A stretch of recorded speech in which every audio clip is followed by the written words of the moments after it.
Black explorer movie explore पेश करते हैं अ हिटमैन्स वाइफ बॉडीगार्ड। और ये movie comedy plus action category में आती है, जो कि काफ़ी तगड़ा कॉम्बिनेशन है। और लिटरली इस मूवी को देख के आपको काफ़ी ज़्यादा मज़ा आने वाला है। सो बिना टाइम वेस्ट किए let's start the video. Movie के स्टार्ट में हम माइकल प्राइस को कहते हैं, जिसे AAA यानी अव्वल लेवल के best bodyguard of the year का अवार्ड मिलता है। और वो उस अवार्ड को लेने के लिए स्टेज पे आता है। पर जैसे ही वो स्टेज पे आता है उस अवार्ड को लेने के लिए, अवार्ड देने वाला आदमी और साथ में सभी लोग की जगह डेरियस किंकेड आ जाता है, जो कि माइकल को देखकर गुरिल्ला की तरह हंसने लगता है। इसलिए वो परेशान होकर उस शो से बाहर आता है, जहाँ पर उसका एक क्लाइंट उसे कहता है कि माइकल तुमने मुझे बचाया नहीं। और तभी पीछे से डेरियस आके उस बंदे को गोली मारता है, जिससे कि उस बंदे की मौत हो जाती है। पर हम देखते हैं कि ये सब माइकल का सपना होता है, जो कि उससे अक्सर आया करता है। इसलिए मेंटली डिप्रेस होने के कारण वो एक साइकियाट्रिस्ट के पास जाता है और उसे अपनी सारी कहानी बताता है और कहता है कि डेरियस ने मेरी ज़िंदगी बर्बाद कर दी और उसी की वजह से मेरा बॉडीगार्ड का लाइसेंस ही मुझसे ले लिया गया। क्योंकि जब भी मैं किसी मिशन पे किसी बंदे की बॉडीगार्डिंग करने गया हूँ, तब डेरियस आके अपनी बंदूक की गोली से उस पर्सन को हेडशॉट देकर स्वर्गवास पहुँचा देता था। और इसी रीज़न की वजह से मुझे मेरे बॉडीगार्ड के जॉब से भी दरखास्त कर दिया गया, जिसके बाद हमेशा से मुझे अपने बॉडीगार्ड के जॉब छूटने के बारे में गिल्ट फील होता है। और साथ ही में मुझे नींद भी नहीं आती, बिकॉज मुझे चारों तरफ सिर्फ डेरियस किंकेड और उसकी खतरनाक गुरिल्ला सी हंसी नज़र आती है। इसीलिए साइकियाट्रिस्ट तुझे सजेशन देती है कि सबसे पहले तो तुम इस बॉडीगार्डिंग के बारे में सोचना बंद करो और इसके बाद एक वेकेशन लेकर अच्छी सी प्लेस पर जाके एंजॉय करो, जिससे कि तुम्हारा माइंड रिलैक्स हो जाए और फिर तुम्हें ये सारे बुरे बुरे सपने नहीं आएंगे, जिसके बाद तुम चैन की नींद सो पाओगे। माइकल इस बात के लिए मान जाता है, जिसके बाद सीन शिफ्ट होकर हम देखते हैं कि मूवी का मेन विलन, जिसका नाम है एरिस्टोटल पापादो हैं, बहुत ही अजीब नाम है। खैर कोई नहीं, हम इसको एरिस कहेंगे। तो एरिस को कहते हैं, जिसने अपने आदमी को कहकर एक शख्स को पकड़ रखा होता है और इस शख्स यानी व्यक्ति ने एरिस को धोखा दिया होता है। इसलिए एरिस अपने आदमियों से कहकर उस व्यक्ति को मरवा देता है। दूसरी ओर माइकल, जो कि साइकियाट्रिस्ट की बात पे अमल करते हुए छुट्टियां बनाने एक रिजॉर्ट में गया है, जहां वो हेडफोन्स लगाकर अपने ही मस्ती में मस्त में एकदम शांति से किताब पढ़ रहा होता है। पर तभी एकदम से उसके बैकग्राउंड में गन फायरिंग स्टार्ट होती है। सोनिया आती है और वो माइकल के कान में से एयरफोन निकालती है, क्योंकि ये सारी गोलियां सोनिया पर चल रही होती है। इसलिए सोनिया माइकल को लेकर एक सेफ प्लेस पे आती है। माइकल उससे कहता है कि क्या मैं तुम्हें जानता हूँ, क्योंकि मैंने तुम्हें पहले भी कहीं देखा है। सोनिया कहती है कि मैं डेरियस किंकेड की वाइफ हूँ, जिस हिटमैन को तुमने लास्ट मिशन में बचाया था और तुम ही उसके बॉडीगार्ड थे। और साथ ही ये भी बताती है कि इन लोगों ने डेरियस को किडनैप कर लिया है और डेरियस ने मुझे तुम्हारा नाम बताया, इसलिए मैं तुम्हारे पास आई, क्योंकि उसे लगता है कि तुम ही उसको बचा सकते हो। ये सारी बात जानने के बाद माइकल उसे साफ साफ कहता है कि उसने बॉडीगार्डिंग करना छोड़ दिया है और साथ ही अब वो खून खराबे से भी दूर रहता है। लेकिन तुम्हें मेरा एड्रेस कैसे मालूम पड़ा? सोनिया उसे इस बात के लिए एक जोरदार रपेट लगाती है और कहती है कि मैंने तुम्हारा एड्रेस तुम्हारे साइकियाट्रिस्ट से पता लगाया, जो कि पहले तो मना कर रही थी, लेकिन जब मैंने उसको 2-3 घूंसे दिए तो उसने फिर सब कुछ उगल दिया। इसके बाद ये दोनों उन गैंगस्टर से बचते हुए बाहर निकलते हैं, जहाँ इन्हें एक स्कूटी मिलती है। सोनिया उस स्कूटी को चलाती है और माइकल पीछे बैठा होता है। पर अभी भी इनके पीछे वो सारे गैंगस्टर लगातार इन पर फायरिंग कर रहे होते हैं। इसलिए सोनिया माइकल को गन देती है और उसे उन पर शूट करने के लिए कहती है, लेकिन माइकल कहता है कि वो ऐसा नहीं कर सकता। इसलिए सोनिया उससे गन लेकर उन पर शूट करती है और माइकल स्टीयरिंग संभालता है। लेकिन आगे आके इनकी स्कूटी का बैलेंस बिगड़ जाता है, जिसकी वजह से ये दोनों पीछे समुद्र और आगे गैंगस्टर के बीच फंस जाते हैं। अब अपनी जान के खातिर ये लोग कुछ ऑप्शन ना पाकर उस समुद्र में कूद जाते हैं। वहाँ से बाहर निकलकर सोनिया माइकल को बताती है कि इनके हनीमून की नाइट को ही डेरियस किडनैप हुआ और साथ ही हमने बच्चे की प्लानिंग की थी, पर अब डेरियस किडनैप हो चुका है।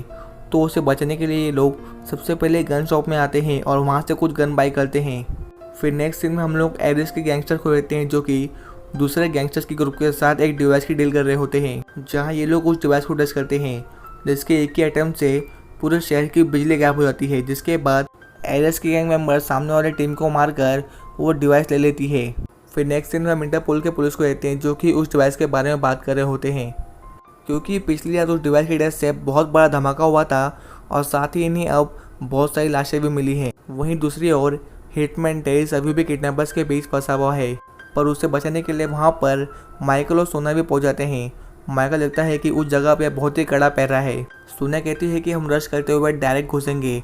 माइकल कहता है कि नहीं, मैंने गन्स को चलाना तो दूर, गन्स को पकड़ना भी छोड़ दिया है, इसलिए हम लोग बिना खून खराबा किए एक प्लान बना के आएंगे।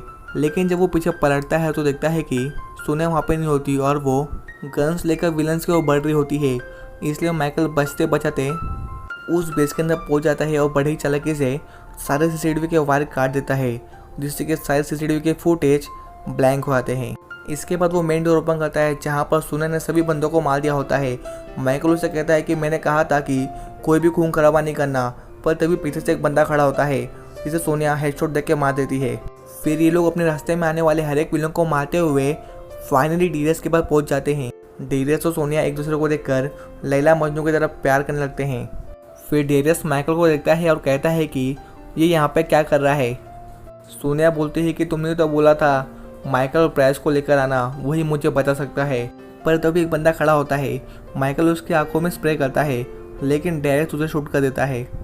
माइकल डेरियस को बताता है कि उसने खून खराबा करना छोड़ दिया है, और ये सुनकर डेरियस एकदम गुरिल्ला की तरह हंसने लगता है। इसके बाद ये लोग बाहर जाते हैं जहाँ पर डेरियस सोनिया और माइकल को कोई किडनैप कर लेता है, जो कि कोई और नहीं बल्कि इंटरपोल वाले होते हैं। इंटरपोल वाले पुलिस इन्हें एक मिशन देते हैं जिसमें इन्हें एरिस से वो डिवाइस लेकर आना है, क्योंकि इन्हें मालूम है कि ये काम सिर्फ ये तीनों कर सकते हैं। इसलिए ये लोग इस मिशन के लिए मान जाते हैं, लेकिन कुछ कंडीशन पर, जो कि आपको मूवी के एंड में मालूम पड़ेगी। अब ये लोग वहाँ से अपनी कार लेकर मिशन के लिए निकल गए हैं, लेकिन रास्ते में ही माइकल सोनिया को कहता है कि तुम आगे दिख के चलो, क्योंकि सोनिया डेरियस से झगड़ा करी होती है और साथ ही इन्होंने सीट बेल्ट भी लगानी होता है। इसके बाद ये लोग एक शॉप पे रुकते हैं जहाँ पर सोनिया देखती है कि डेरियस किसी से बात कर रहा होता है, और उसे शक होता है कि हो ना हो डेरियस किसी लड़के से बात कर रहा है। इसलिए वो गुस्से में तिलबिला कर गाड़ी को स्टार्ट करती है और बड़ी तेज़ी से वो हिटमैन की तरफ बढ़ती है, लेकिन हिटमैन हट जाता है और सोनिया माइकल को हिट कर देती है, जिससे कि माइकल बेहोश हो जाता है। जिसके बाद सोनिया हिटमैन से फ़ोन लेकर खुद बात करती है, जहाँ पे उसे पता चलता है कि हिटमैन ने उसके लिए बहुत ही बड़ा सरप्राइज प्लान किया होता है। इसके बाद ये दोनों पूरा शहर घूमते हैं, जहाँ पर डिक्की में से आवाज़ आती है। इसलिए सोनिया डिक्की खोलती है, जिसके अंदर से माइकल बाहर आता है। माइकल गुस्से में कहता है कि अब मैं तुम दोनों के साथ एक पल भी और नहीं रहूँगा, लेकिन तभी उसे इंटरपोल से कॉल आता है और वो उसे उन दोनों के साथ में रहने के लिए कहते हैं, क्योंकि उन्हें उन पर भरोसा नहीं होता। फिर सोनिया और माइकल उस डिवाइस की डील करने के लिए निकल पड़ते हैं, जहाँ हिटमैन यानी डेरियस स्नाइपर लेके रेडी होता है, जहाँ वो डीलर से मिलते हैं और सोनिया उन्हें इम्प्रेस करने की कोशिश करती है। इसलिए वे लोग पैसों के बदले सोनिया को डिवाइस दे देते हैं और उसे एक एड्रेस देते हैं जहाँ पर उन्हें डिलीवर करना है, और साथ ही उस डिवाइस को एक ब्रीफकेस के अंदर बंद करके देते हैं। लेकिन उसके साथ साथ सोनिया के हाथ में एक बैंड बांधते हैं जिसके अंदर एक चिप होता है। अगर सोनिया उस डिवाइस से 5 मीटर भी दूर गई तो अगले 50 सेकंड के अंदर ही वो डिवाइस ब्लास्ट हो जाएगा, जिसके साथ सोनिया भी मर जाएगी। पर तभी एक नशेड़ी बंदा माइकल के पास आता है और उसे पहचान लेता है कि ये वही बॉडीगार्ड है जो अपने क्लाइंट्स को बचा नहीं पाता, और साथ ही इसे AAA बॉडीगार्ड एसोसिएशन से भी निकाल दिया गया है। और ये पूरी कन्वर्सेशन वहाँ बैठे डीलर्स भी सुन लेते हैं, जिसके बाद वो डीलर्स सोनिया और माइकल पे बहुत हंसते हैं और उनका मजाक उड़ाते हैं, जहाँ सोनिया गुस्से से आग बबूला होकर उन सभी को गंदी गंदी गाला देती है। और इस बात पे वे लोग खुद गुस्सा होते हैं और वो लोग सोनिया से डिवाइस को लेने के लिए आगे बढ़ते हैं, जहाँ पर डेरियस दूर से ही अपने स्नाइपर गन से उनको पट से हेडशॉट देता है, और साथ ही सोनिया और माइकल भी उन सभी से फाइट करते हैं और उन सभी को हरा देते हैं। लेकिन तभी एक बंदा सोनिया पर शूट करने वाला होता है, जहाँ पर माइकल बीच में आकर सोनिया को बचा लेता है, लेकिन माइकल को गोली लग जाती है, जिससे कि माइकल बेहोश हो जाता है और सोनिया उस बंदे को शूट कर देती है। जिसके बाद वहाँ पे इंटरपोल की पुलिस भी आती है, इसलिए सोनिया माइकल को लेकर वहाँ से कार लेकर निकल जाती है, और किसी तरह ये लोग पुलिस वालों से बचते हुए एक बोट में पहुँचते हैं जिसके अंदर डेरियस भी होता है, और ये तीनों भी उस बोट से काफ़ी दूर चले जाते हैं। फिर नेक्स्ट मॉर्निंग सोनिया और डेरियस को लगता है कि माइकल मर चुका है, इसलिए वो माइकल की बॉडी को पानी में फेंक देते हैं, पर पानी में गिरते ही माइकल को होश आ जाता है और उन पर काफ़ी चिल्लाता है और कहता है कि तुमने मेरे सांसें बिना चेक किया मुझे पानी में कैसे फेंक दिया। सोनिया कहती है कि तुम जिंदा कैसे बच गए। माइकल कहता है कि मैंने बुलेट प्रूफ जैकेट पहना था। इसके बाद ये लोग बिल्डिंग से आर्टिस्ट और उसके लोगों को देख रहे होते हैं, जहाँ पर ये लोग देखते देखते सामने वाली बिल्डिंग में एक स्नाइपर रहते हैं जो कि इन पर ही टारगेट किया होता है, और वो बंदा इन पर शूट करने लगता है, जिससे कि ये लोग बचते हुए वहाँ से भागते हैं। पर माइकल को नींद आने लगती है क्योंकि गोली लगने की वजह से उसे काफ़ी थकावट हो रही होती है, इसलिए सोनिया ने उसे स्लीपिंग पिल्स दे दी जिसका असर अब हो रहा था। पर फिर भी माइकल एक वैन में बैठता है जहाँ पर सोनिया और डेरेस भी उस वैन में बैठते हैं और माइकल उस वैन को बड़ी अच्छी तरह से चलाता है और इन दोनों को लेकर वहाँ से सेफली स्केप कर लेता है। लेकिन रियलिटी में सब कुछ माइकल का सपना होता है और वो अभी भी वैन में बैठकर सोया होता है, जिसकी वजह से डेरियस और सोनिया आते हैं और डेरियस माइकल को कार के पीछे वाले सीट में फेंक देता है।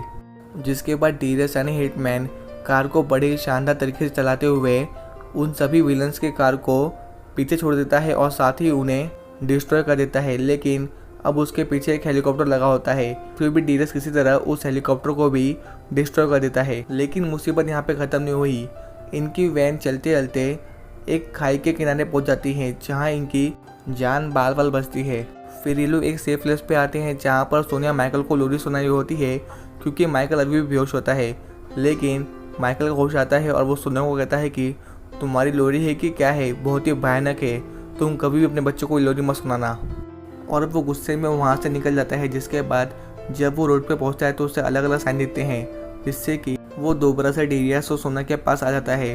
वही इंटरपोल की पुलिस भी इन तीनों को भगोड़ा घोषित कर देती है। इसके बाद माइकल ना चाहते हुए भी उन दोनों को लेकर अपने डैडी के घर जाता है। घर के अंदर माइकल के डैडी माइकल को गले लगाते हैं और ये देखकर डेरियस चौंक जाता है क्योंकि माइकल के डैडी ब्लैक होते हैं और माइकल वाइट, तो जिस पर माइकल डेरियस को बताता है कि ये उसके स्टेप फादर हैं। जिसके बाद ये सभी लंच करते हैं जहाँ पर आइसक्रीम को देखकर माइकल इमोशनल हो जाता है और वहाँ से उठ के चले जाता है। जिसके बाद सोनिया उसके डैडी से पूछती है कि आखिर ऐसा क्यों किया इसने। उसके डैडी बताते हैं कि बचपन में माइकल अपनी माँ के साथ एक मेले में गया था जहाँ वो अपनी माँ को छोड़कर आइसक्रीम लेने के लिए आता है, पर तभी एक मोटा आदमी अपने झूले से बाहर आ जाता है और वो सीधा माइकल की माँ पे गिरता है जिससे कि माइकल की माँ की मौत हो जाती है। और इसीलिए वो जब भी आइसक्रीम को देखता था तो इमोशनली सैड हो जाता था, उसे अपनी माँ की मौत की यादें आ जाती थी। सोनिया उसके पास आती है और उसे समझाती है कि इसमें तुम्हारी कोई भी गलती नहीं, जो होना था हो गया, तुमने कुछ भी नहीं किया, और साथ ही में उसे मोटिवेट करती है। इसके बाद माइकल अपने डैडी के पास जाता है जहाँ पर उसके डैडी उसके रहने के लिए उसे एक सेफ हाउस की देते हैं और साथ ही में एक कार की चाबी। पर ये तीनों जब वहाँ पे पहुँचते हैं तो इन पे कोई बेहोशी के डांट से अटैक करता है जिससे कि ये तीनों ही बेहोश हो जाते हैं। और होश आने पर ये लोग अपने आप को एक पैलेस में पाते हैं जहाँ पर इन्हें किडनैप करने वाला कोई और नहीं बल्कि आर्टिस्ट होता है। और आर्टिस्ट सोनिया को देखकर शॉक होता है क्योंकि एक वक्त था जब सोनिया और आर्टिस्ट रिलेशनशिप में थे, लेकिन एक दिन ये दोनों बोट में पार्टी करते हैं जहाँ सोनिया का पैर फिसलता है और वो ओशन में गिर जाती है। आर्टिस्ट को लगता है कि सोनिया की मौत हो गई, लेकिन फिर से एक बार सोनिया को पाकर काफ़ी खुश होता है और वो उसे लेकर एक रूम में आता है और उसके साथ काफ़ी मीठी मीठी बातें करता है जिसकी बातों में सोनिया भी आ जाती है। वहीं तो डॉक्टर की पोशाक में आदमी माइकल और डेरियस को हथकड़ी लगाकर उन्हें काफ़ी टॉर्चर करते हैं, लेकिन मौका पाकर माइकल और डेरियस उन सभी को मारकर वहाँ से बाहर निकलते हैं जहाँ पर डेरियस सोनिया को भी अपने साथ चलने के लिए कहता है, लेकिन सोनिया उससे मना कर देती है क्योंकि वो उसके साथ सारे रिश्ते तोड़कर वापस से एक बार आर्टिस्ट के साथ रिलेशनशिप में आ जाती है। इसलिए माइकल और डेरियस वहाँ से अपनी जान बचाते हुए एक बोट लेकर भागते हैं, जिसके बाद ये दोनों ही दूसरे से अलग होकर अपने अपने रास्ते निकल जाते हैं। माइकल अपने डैडी के घर जाता है तो वहीं डेरियस शराब पीने के लिए एक बार में आता है, लेकिन जब माइकल अपने डैडी के घर पहुँचता है तो वो देखता है कि वही कार उसके घर के बाहर पार्क है, तो वो समझ जाता है कि वहाँ पर जो भी अटैक हुआ था वो उसके डैडी ने करवाया था। जहाँ उसके डैडी उसे लात मारकर बाहर फेंक देते हैं और कहते हैं कि मुझे सिर्फ तुमसे नफरत है, मैंने कभी भी तुमको प्यार नहीं किया है। इसलिए माइकल उस कार को जलाकर उसी बार में आ जाता है जहाँ पर डेरियस होता है। माइकल डेरियस को बताता है कि इनके साथ जो भी हुआ वो सब कुछ इसके डैडी ने करवाया था, पर तभी सोनिया को कॉल आता है और वो डेरियस को बोलती है कि वो तो सिर्फ यहाँ पर उस डिवाइस के लिए रुकी है और वो असल में प्यार तो सिर्फ उससे ही करती है, यानी डेरियस से। अब इससे पहले कि लोग कुछ और बात करें, बार के ऊपर आर्टिस्ट के सोल्जर्स का अटैक हो जाता है, तो वहीं आर्टिस्ट सोनिया को भी रंगे हाथ पकड़ लेता है, लेकिन किसी तरह ये दोनों उन सभी को मारकर सर्वाइव कर जाते हैं। और नेक्स्ट मॉर्निंग हिटमैन यानी ड्रायस माइकल को बताता है कि उसने एक बार उसके अंड कोच पे गोली मार दी थी, और साथ ही वो माइकल को मोटिवेट करता है कि तुम्हें बॉडीगार्ड बनने के लिए किसी लाइसेंस की ज़रूरत नहीं है। लेकिन तभी इन्हें चारों तरफ से इंटरपोल के पुलिस वाले घेर लेते हैं, जिसके बाद ये लोग इंटरपोल के पुलिस की मदद से उस बोट पे पहुंच जाते हैं जहां पर आर्टिस्ट ने सोनिया को किडनैप कर रखा है। शिप पर पहुंचने के बाद सबसे पहले तो ये लोग आर्टिस्ट के लोकल सोल्जर्स को मारते हैं, जिसके बाद माइकल का 1-on-1 आर्टिस्ट के एक खास आदमी के साथ फाइट होता है। तो वहीं दूसरी ओर डायरियस उस स्नाइपर वाले बंदे से लड़ता है, जहाँ माइकल उस बंदे को हरा देता है। तो वहीं डायरियस भी इस बंदे को नॉकआउट कर देता है। अंदर आर्टिस्ट सोनिया को अपने एक खास मेंबर के हवाले करके आता है, जहाँ पर आर्टिस्ट अब हिटमैन से फाइट करता है। और हाँ, एक बार बता दूं कि इस मूवी में जितने भी फाइट सीन है वो काफ़ी ज़्यादा कॉमेडी प्लस एक्शन है, तो आप सभी को उन सीन को देख के काफ़ी मज़ा आएगा, तो डोंट मिस इट। वहीं सोनिया मौका पाकर उस लेडी से फाइट करना स्टार्ट कर दी है। तो वहीं माइकल अपने डैडी को ज़मीन में पड़ा हुआ देखता है, इसलिए वो उन्हें उठाता है, जहाँ पर डैडी उसे एक लात मारते हैं। सोनिया भी उस लेडी को हरा देती है, जिसके बाद वो गन लेकर आर्टिस्ट को गन पॉइंट पर रखती है, जहाँ पर सोनिया और डेरिस दोनों मिलकर आर्टिस्ट को भून देते हैं और उसे मार देते हैं। वही माइकल के स्टेप फादर उसे अभी भी मार रहे होते हैं, जहाँ पर माइकल में जान बचने के लिए उनके गले में एक कैंची घुसा देता है। लेकिन मरने से पहले उसके डैडी उससे बताते हैं कि शिप 30 सेकंड में ब्लास्ट होने वाली है, इसलिए माइकल सोनिया और डायरिस को लेकर शिप से बाहर कूद जाता है। और हम देखते हैं कि शिप के अंदर बहुत ही बड़ा ब्लास्ट होता है, जिससे कि शिप तो पूरा तबाह हो जाता है और साथ ही वो डिवाइस जो कि समुद्र के अंदर एक्टिव था वो भी बंद हो जाता है, जहाँ इंटरपोल की पुलिस इन्हें आकर रेस्क्यू करती है। और फिर हम देखते हैं कि इंटरपोल का पुलिस एजेंट इन्हें एक कार की चाबी और साथ में इन पर लगाए सारे आरोपों को हटा देता है, और साथ ही में माइकल को उसकी बॉडीगार्ड की जॉब भी मिल जाती है। लेकिन एक इंटरेस्टिंग बात तो यहाँ पे होती है कि सोनिया ने पहले उसके साथ एक कंडीशन में इस मिशन को कंप्लीट करने की बात की होती है, जो कि ये था कि सोनिया और डेरिस माइकल को एज अपना बेटा अडॉप्ट कर लेते हैं, वो भी लीगली, जिसके पेपर्स वो एजेंट सोनिया को देता है। और माइकल भी इस बात से काफ़ी खुश होता है। फिर एंड सीन में हम देखते हैं कि एक बोट पर ये तीनों होते हैं, जहाँ पर माइकल बोट चला रहा होता है और सोनिया और डेरिस इंटीमेट हो रहे होते हैं। सो यहीं पे ये मूवी डी एंड होती है। तो वीडियो को लाइक करना और चैनल को सब्सक्राइब। धन्यवाद।